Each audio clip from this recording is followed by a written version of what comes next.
Assalamualaikum. Waalaikumsalam. Jelas tak saya? Alhamdulillah. Jelas, jelas. Suara saya, Puan. Alhamdulillah. Okey, jelas. Okey.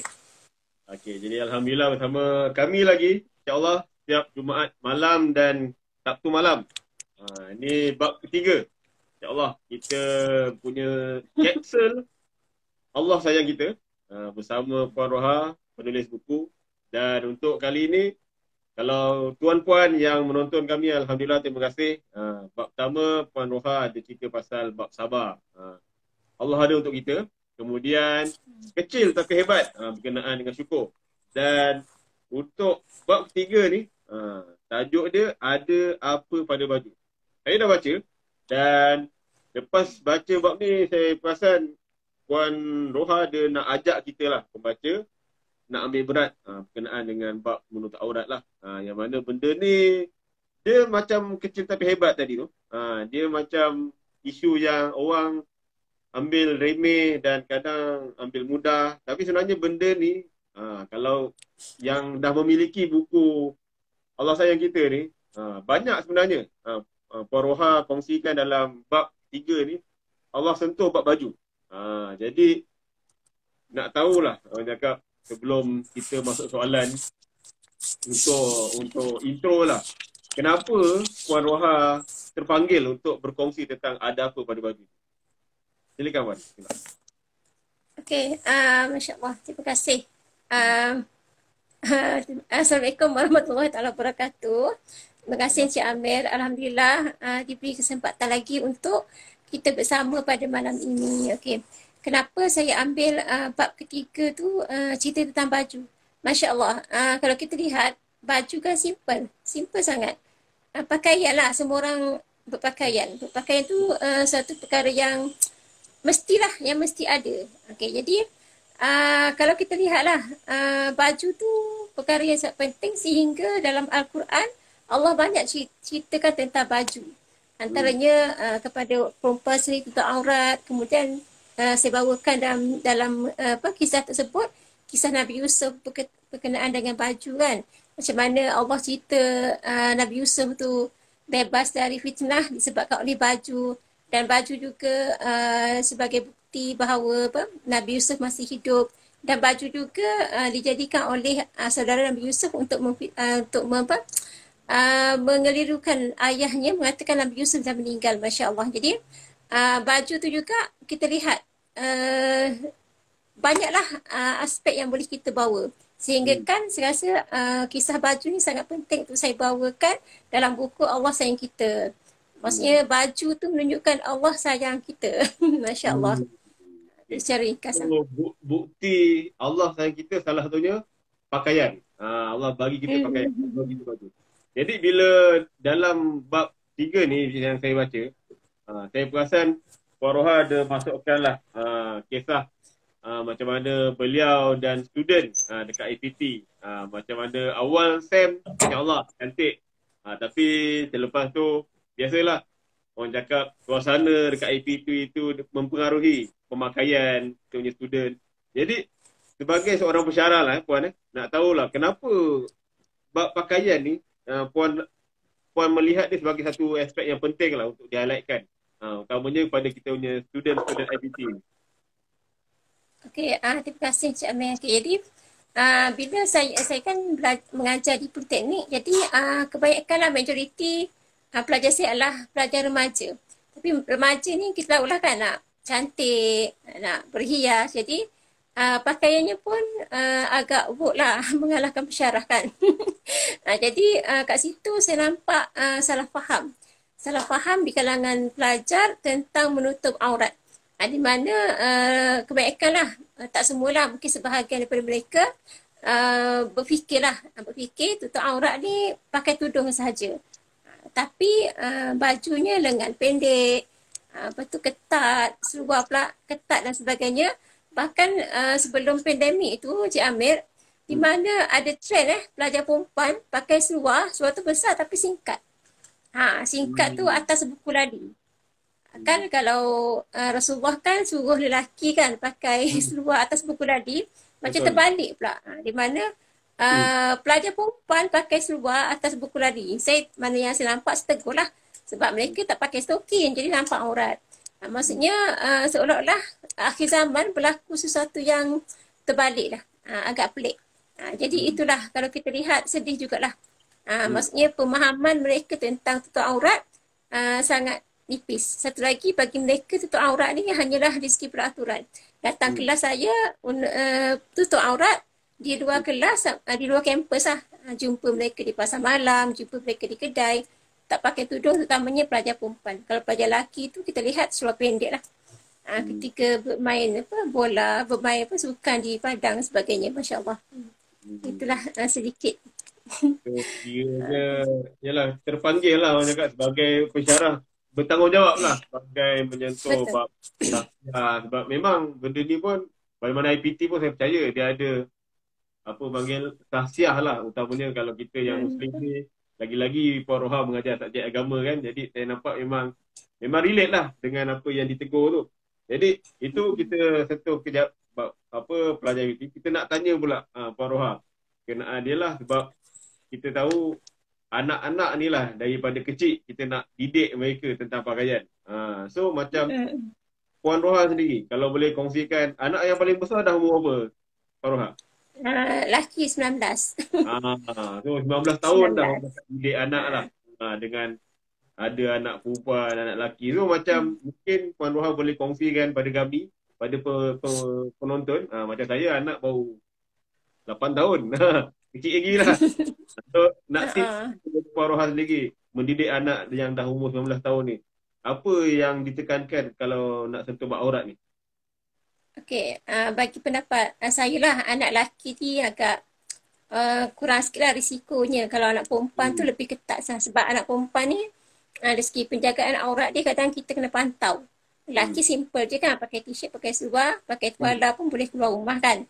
Maksudnya anak perempuan lah yang lebih sukar. Jadi anak perempuan saya yang besar umur 16. Okey, jadi apa yang saya buat, latih mereka dari kecil. Jangan kita kata alah kecil lagi tak apalah. Maksudnya tak boleh. Maksudnya biar kita biasakan diri mereka dengan berpakaian tutup aurat. Macam anak saya sendiri, kalau anak perempuan saya latih sejak usia 4 tahun lah. 4 tahun tu dah ajar dia pakai tudung. Lepas tu kalau dia pandai sendiri lah nak keluar rumah dia mesti cari tudung. Kalau tidak papa dia tak nak ajak pergi jalan. Okey. 4 tahun. Okey. Kemudian satu lagi, kalau lelaki pakai seluar panjang lah. Kalau kat rumah saya bagi kelonggaran lah pakai seluar pendek. Kalau anak perempuan kat rumah saya bagi kelonggaran juga pakai lengan pendek, pakai apa gaun ke saya bagi. Saya beri yang cantik tu dipakai kat rumah saja. Kalau nak keluar saya cakap tak boleh, ini seksi. Dia faham sendiri. Dia akan cari baju lengan panjang untuk keluar rumah. Okey, jadi kemudian kalau selain daripada itu yang khususnya macam hantar ke tadika yang Islamik sikit sebab kita panggil suasana kan, bi'ah. Suasana tu mempengaruhi anak-anak. Jadi bila mereka lihat kawan-kawan dia semua pakai tudung, jadi dia nak pakai lah. Kadang kat rumah pun pakai. Jadi itulah antara cara. Kemudian kita sendirilah, macam kita sendiri sebagai mak, tunjuk contoh. Contoh macam saya sendiri nak keluar rumah walaupun nak selai kain, nak buang sampah, tutup aurat dengan sempurna. Macam dalam rumah pakai t-shirt kan, nak keluar tu pakai jubah pula, pakai tudung lagi. Maksudnya tunjuk pada mereka, biar mereka lihat macam mana kehidupan kita. Maksudnya itulah yang boleh kita usahakan lah. Lainnya salah pada Allah. Maksudnya doa lah. Doa juga supaya anak kita terjaga daripada fitnah akhir zaman ini. Itu antaranya. Kalau siapa yang pernah ikut kita punya live, Puan, dia akan tahulah Puan Roha ada cerita. Kalau ikut mak Puan Roha pun dulu tak bagi pakai seluar macam mana? Arwah mak lah. Dia kata anak lelaki dah ramai. Saya adik-adik 14. 14, kemudian sama banyak lah lelaki perempuan. Dia kata kalau anak pakai seluar, kata anak jantan aku dah ramai.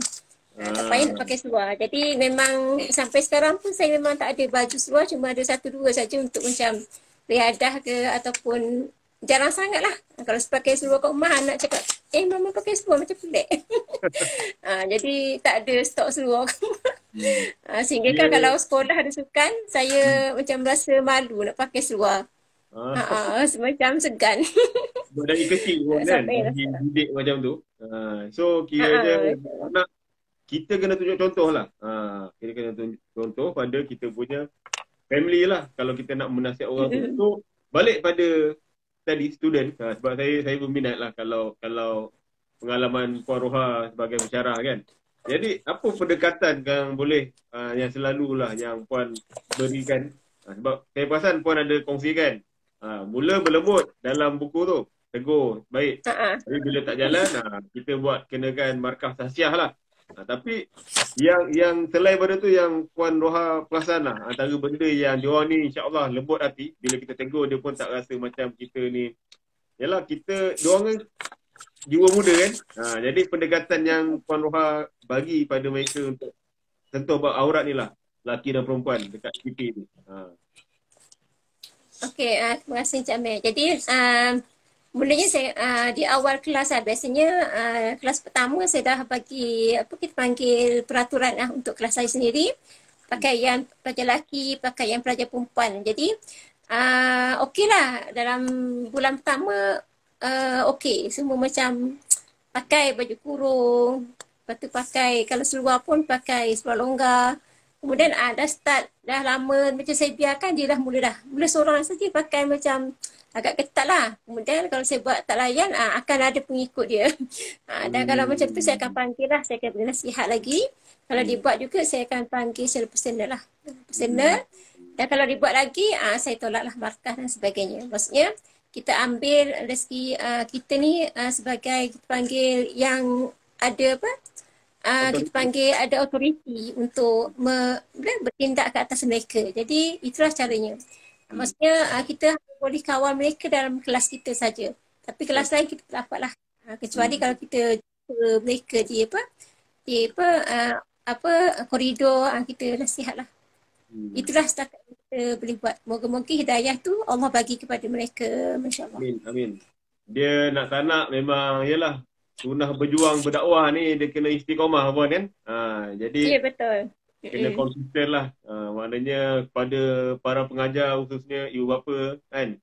So kita jangan pernah bosan lah, give up lah dalam berpesan-pesan tentang pakaian ni. Sebab memang saya tertarik dengan Puan punya penutup untuk kisah ni. Sebab tadi kita semua cerita pasal luaran, physically. Tapi Allah bagi tahu yang Puan tulis dalam buku ni, sebaik-baik pakaian orang beriman ni apa dia? Takwa. Jadi pakaian takwa tu dia, saya perasan benda ni ialah dengan kita pengalaman mengaji apa semua. Jadi sebenarnya bermula daripada didikan lah. Background daripada kita dari kecil. Kalau memang insya-Allah dari kecil dah dididik basic yang betul. Jadi insya-Allah luaran kita tu akan ikut sama lah.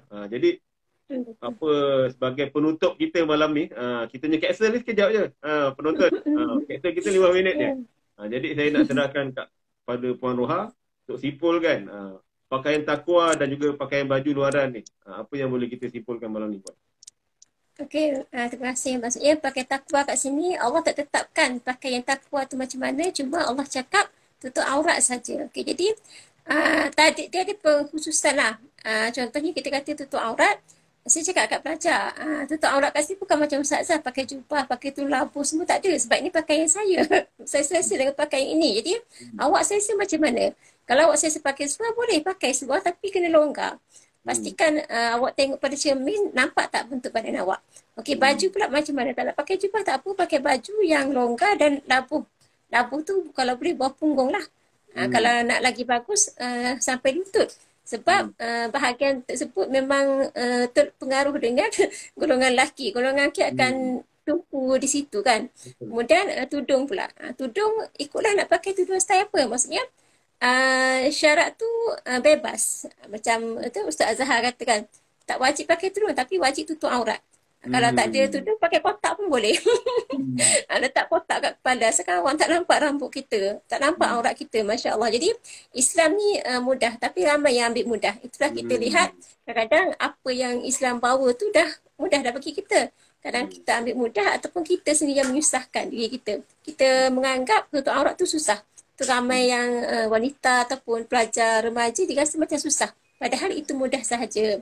Jadi kadang-kadang saya selit jugalah dengan kisah-kisah Nabi Adam dan syurga dan sebagainya lah untuk menjadi pengajaran kepada mereka. Jadi itulah sedikit kesimpulan daripada saya tentang baju. Okay. So terima kasih Puan Roha untuk sesi kapsul kita malam ni. Dan macam Puan Roha di awal tadi, tanda Allah sayang kita, ni dia bagi kita baju.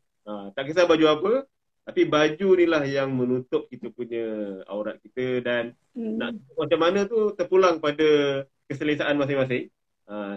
Tanya pada yang tahu kan. Yang penting saya suka jugalah petik ayat Prof Kamil lah. Prof Kamil dia selalu cakap kalau dalam kuliah dia punya tazkirah kan.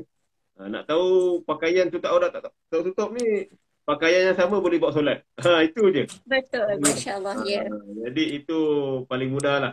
Nak tahu macam mana tu, mengajilah. Kena bersih daripada najis apa semua.